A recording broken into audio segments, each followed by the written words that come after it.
This is another episode of The Right Life Podcast, your number one source for everything bariatric surgery, from pre-op to post-op. Registered dietitian Alex Concepcion gives you real, raw tips and motivation through your journey.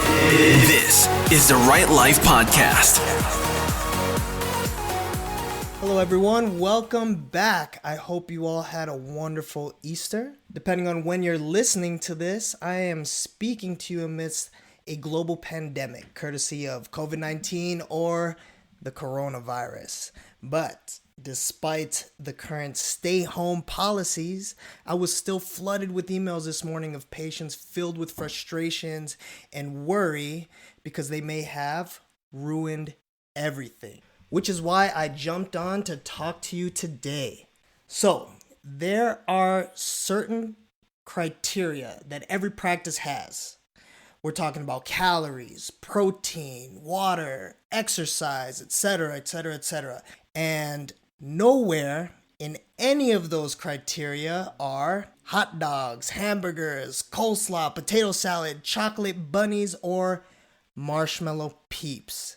If you haven't figured it out, this is the common American Easter food or barbecues. Now, it is very common to go through a long stint of following the rules 100%, approach an Easter barbecue and lose control. And once you do lose control, we're talking about trying everything that Aunt Patty, Uncle Tom, Grandma, Grandpa, your brother or sister, or whoever you haven't seen in a long time have prepared their special dishes and you had to have a bite of it because it is nostalgic and you're finding it very difficult to pull away from it. And once you do indulge, it is also very common to feel guilty afterwards, which is apparent in all the emails that I'm getting today after Easter. But I'm here to tell you that everything is okay and you will be fine as long as you get back on track. Okay, it did not take you one day to get to where you are. It's not going to take you one day to mess it all up. You are human. You do make mistakes. We all make mistakes. And if you are an emotional eater, this tool is not going to change that.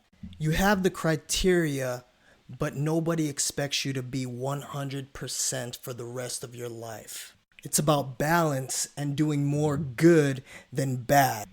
And while doing so, create a foundation for long-term success. Because you didn't get here by balancing. You did more bad than good. So we're going to flip-flop that. And then we are going to manage the criteria, but understand that this is just a tool. I'm going to give you an example. If you're an emotional eater and you're the type of person to kill a pint of ice cream if you have a bad day, this tool is not going to change that emotion and you are still going to have a bad day.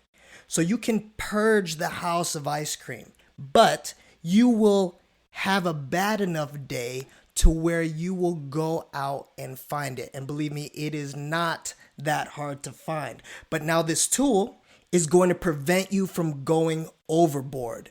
You are going to have a few bites. You're going to satisfy that craving or that emotional trigger, but you will be prevented from going overboard. And hopefully it's enough to toss in the trash, get it under control, and you don't do it tomorrow. And that goes the same for barbecues, family time. You will have these moments where you have weakness, you will indulge, but you won't go overboard. The key is balance, doing more good than bad, and tomorrow is a new day. So tomorrow, just get back on track. You don't need to make up for what you did yesterday. You just need to get back on track because the key is consistency as well. And no matter where you are on your journey, the only reason you are even frustrated or worried that you messed anything up is because you have progressed. And if you've progressed, one thing is certain, and that is consistency. So get back to consistency, follow the criteria, protein and veggies, water, supplements, exercise, and you will be successful. Everything is good. Happy Easter, and I will see you guys in the next. Peace. This was another episode of The Right Life Podcast. For more motivation and future episodes with Alex, make sure to subscribe so you don't miss out on any life-changing moments.